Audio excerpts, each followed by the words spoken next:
मित्रों नमस्कार।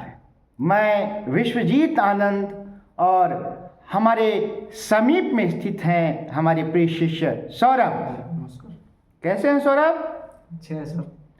आज हम लोग किस विषय पर चर्चा करेंगे? आज हम लोग भगवान शिव के 12 ज्योतिर्लिंगों के बारे में चर्चा करेंगे। जी, 12 ज्योतिर्लिंग जिसकी चर्चा शिव महापुराण में मिलती है। शिव महापुराण हिंदुओं का एक पवित्र धर्म ग्रंथ है। इसी धर्म ग्रंथ में संस्कृत के एक श्लोक में इस प्रकार 12 ज्योतिर्लिंगों की चर्चा हुई है। सौराष्ट्रे सोमनाथं च श्रीशैले मल्लिकार्जुनं उज्जयिन्यां महाकालं ओंकारे परमेश्वरं केदारं हिमवत्पृष्ठे डाकिन्यां भीमशंकरं वाराणस्यां तु विश्वेशं त्र्यंबकं गौतमीतटे वैद्यनाथं चिताभूमौ नागेशं दारुकावने सेतुबंधे तु रामेशं घुष्मेशं तु शिवालये 12 नामानि प्रातरुत्थाय यः पठेत सर्वपापैर्विनिर्मुक्तो सर्वसिद्धि फलं भवेत्। जी हाँ, तो इस श्लोक का जो प्रारंभ सौराष्ट्र से हुआ है ना, सौराष्ट्रे सोमनाथं च। तो सौराष्ट्र प्रांत कहाँ है सौरभ? सौराष्ट्र प्रांत गुजरात में है। जी, सौराष्ट्र प्रांत गुजरात में है। तो गुजरात में जो प्रभास पाटन नामक समुद्र तट है वहीं पर यह सोमनाथ का पवित्र तीर्थ स्थल है। तो यह सोमनाथ नाम कैसे पड़ा, इसके बारे में हमारा सौरभ बताएगा। जी, सोमनाथ नाम पड़ने का अनेक कारण बताया जाता है, जिसमें से एक है कि जब चंद्रदेव को प्रजापति दक्ष ने श्राप दिया था, ताकि वो श्राप इसलिए दिया था क्योंकि वो एक ही पत्नी को केवल देखते थे, मानते थे, तो और सभी को नहीं मानते थे, इसलिए राजा दक्ष ने उसे श्राप दिया कि क्षय होने का श्राप दिया था। तो जिससे उसका शक्ति छीन होने लगा था, उसका प्रकाश छीन होने लगा था। तब वह शिव की तपस्या की थी जाकर के। तब शिव जी ने प्रसन्न होकर उसको क्षय से हद तक श्राप से मुक्त किया था और अपना शीश पर धारण किए थे। जी, एक बात सौरभ भूल गया।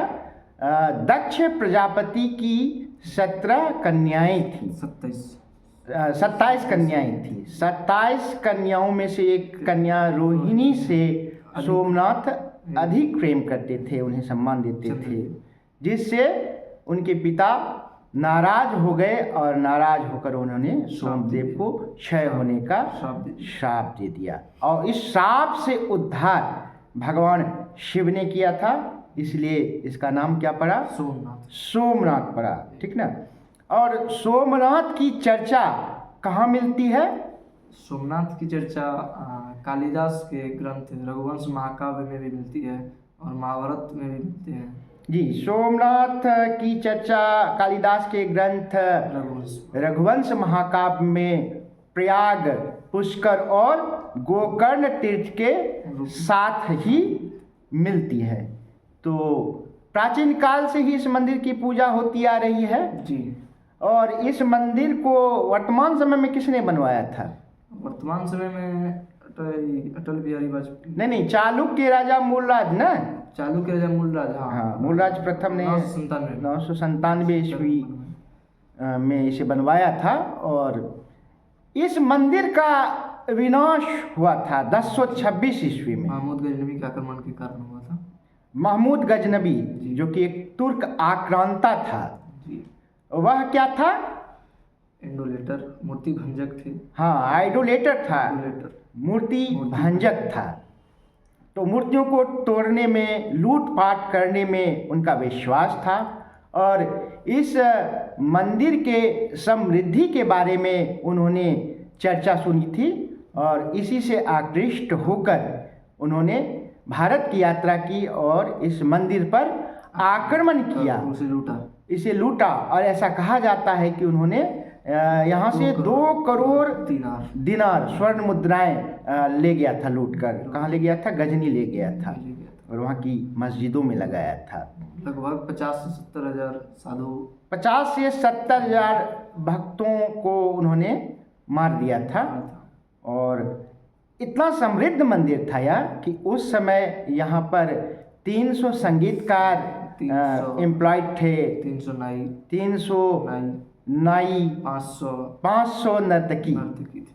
बहुत ही विपुल और समृद्ध मंदिर हुआ करता था। और इसकी चर्चा उसके साथ आए इतिहासकार अल-बेरूनी ने की थी। अल-बेरूनी ने अपनी पुस्तक में की थी, है ना। तो इस प्रकार हम लोगों ने सोमनाथ मंदिर के बारे में जाना। अगला तीर्थ कौन है? अगला तीर्थ जाने से पहले एक और चीज़ है कि यहाँ पे श्री कृष्ण जी अपना देह त्याग किए थे। जी। सोमनाथ क्षेत्र में ही श्री कृष्ण ने अपने देह का त्याग किया था। श्री कृष्ण भगवान कैसे मरे थे, बता सकेंगे आप? जब वो यहाँ पे विश्राम कर रहे थे तो कोई शिकारी उसका पद चिन्ह, पद कमल चिन्ह समझ था, तो हाँ, उनके पैर में पद्म चिन्ह अर्थात कमल का चिन्ह को क्या समझ लिया? हिरण समझ लिया था। हिरण की आंख समझ लिया और उन्होंने एक तीर चला दिया। इसीलिए उनका और भगवान कृष्ण ने वहीं पर क्या कर दिया? अपने देह का त्याग कर दिया। तो इसलिए भी यह क्षेत्र काफ़ी पवित्र है भगवान कृष्ण के देह त्याग के कारण, है ना। तो दो चीज़ें यहाँ पर हो गई। अब अगला तीर्थ कौन है? अगला तीर्थ है श्रीशैल मल्लिकार्जुन। श्रीशैले मल्लिकार्जुनम। यह जो श्रीशैलम है, श्रीशैलम नामक स्थान कहाँ में है सौरभ? श्रीशैलम नामक स्थान आंध्र प्रदेश में है। आंध्र प्रदेश के कुर्नूल जिले में है ना।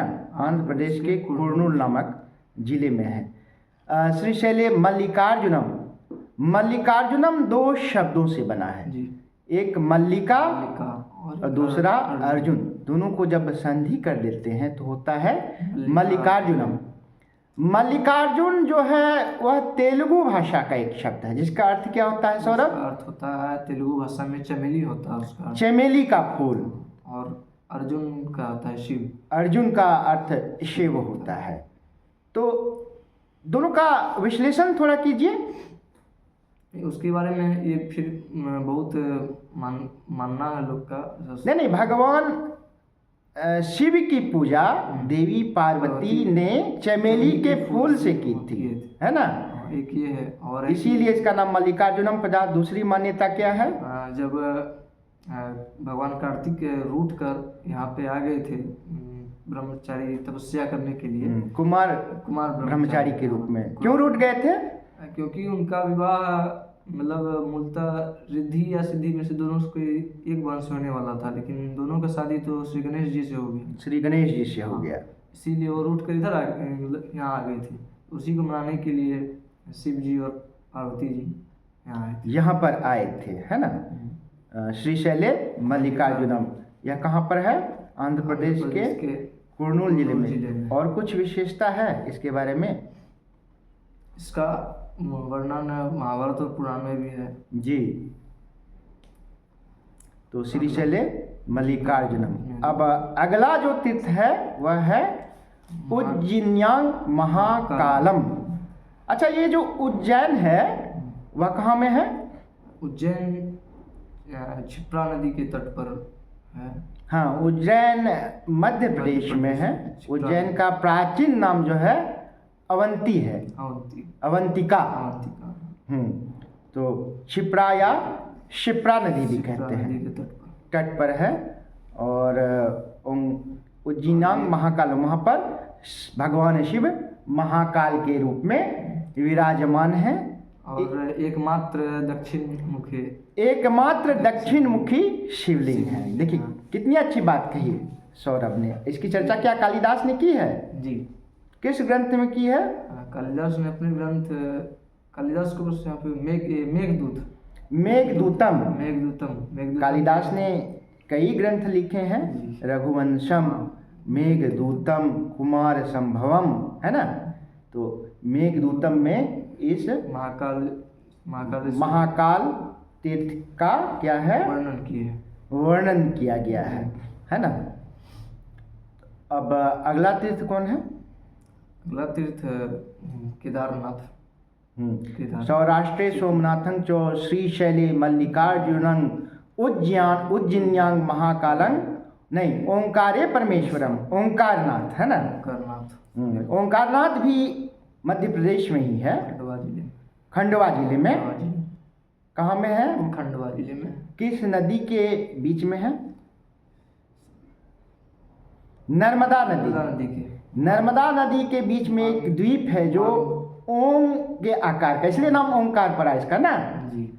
यह जो द्वीप है, उस द्वीप के बारे में एक राजा से कुछ संबंध है, वह बताएं। राजा एक वहाँ पे पहले के राजा थे जो, इसका नाम था मानधाता। मानधाता, हाँ। तो वो शिव की तपस्या किए थे, तो शिव वहाँ स्वयं प्रकट हुए थे। शिव जी। जिसे बहु शिव भी कहा जाता है, स्वयंभू शिव भी कहा जाता है ना। तो यहाँ प्रकट होकर- एक मान्यता है, कहीं की भी आप पूजा कर लें जब तक, लेकिन इस तीर्थ में सभी तीर्थों का जल लाकर आप अर्पित नहीं करेंगे तो वो सब व्यर्थ है। यहीं बगल में ही अमलेश्वर या ममलेश्वर महादेव है, दोनों तीनों को मिलाकर भगवान शिव की पूजा की जाती है। तो ये हो गया ओंकार तीर्थ, ओंकार परमेश्वर। उसके बाद केदार केदारं हिमवत पृष्ठे। हिमवत पृष्ठे का क्या अर्थ हुआ सौरभ? हिमवत पृष्ठे का अर्थ ये हुआ कि केदारनाथ हिमालय पर्वत, हिमालय पर्वत की गोद में बसा हुआ गोद है। में बसा हुआ है। हाँ, हिमालय पर्वत की गोद में बसा हुआ है। यह उत्तराखंड के रुद्रप्रयाग जिले में मंदाकिनी नदी के तट पर स्थित है। और बोलिए इसके बारे में कुछ।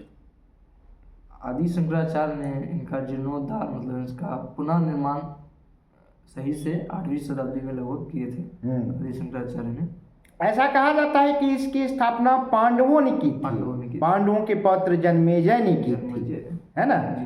उसके बाद शंकराचार्य, आदि शंकराचार्य यहाँ पर आए थे, यहीं पर उन्होंने तपस्या की थी, भगवान शिव की साधना की थी, और यहीं पर उनका निर्वाण भी प्राप्त हुआ था, है ना। उन्हें निर्वाण भी प्राप्त हुआ था। उनकी समाधि भी मंदिर के पीछे स्थित है। और इसका कहानी है जो, हाँ, क्या है वो कहानी है कि मतलब पांडव को जब भ्रातृ हत्या का श्राप मतलब लगा था, या फिर हत्या का पाप उसको चढ़ा था, मतलब और कौरव को मारने के बाद, तो वह शिव की तपस्या कर रहे थे, लेकिन शिव जी नहीं प्रकट हो रहे थे। तो उसको खोजते हुए वहाँ गए थे सोमनाथ, नहीं, उसको खोजते हुए काशी गए थे, लेकिन शिव जी वहाँ से फिर यहाँ आ गए, केदारनाथ आ गए। तो भीम जो है, नहीं, केदारनाथ आकर वहाँ बहुत सारे पशु चल रहे थे, और बैल का रूप धारण कर, पशुओं के बीच में वो भी मिल गए, बैल का रूप धारण करके। तो भीम अपना विशाल रूप धरकर सभी जानवर को रोकने लगा। तो सभी विशाल रूप धरकर अपने पैरों को फैला दिया, तो अन्य जो जानवर थे वे पार हो गए पैर से, है ना। लेकिन ये भगवान शिव पैर से कैसे पार होते हैं ना, तो वो धीरे धीरे अंतर्धान होने लगे। लेकिन भीम को संदेह हो गया, तो उन्होंने क्या किया, वो जो त्रिकोणा पीठ का जो त्रिकोणिया था कुबर, उसको पकड़ लिया था, है ना। पकड़ लिया, तब भगवान शिव फिर प्रकट हुए। प्रकट होके उन्होंने फिर आशीर्वाद दिया, और उन्होंने भ्रातृ हत्या के पापों से उन सबों को विमुक्त किया, है ना।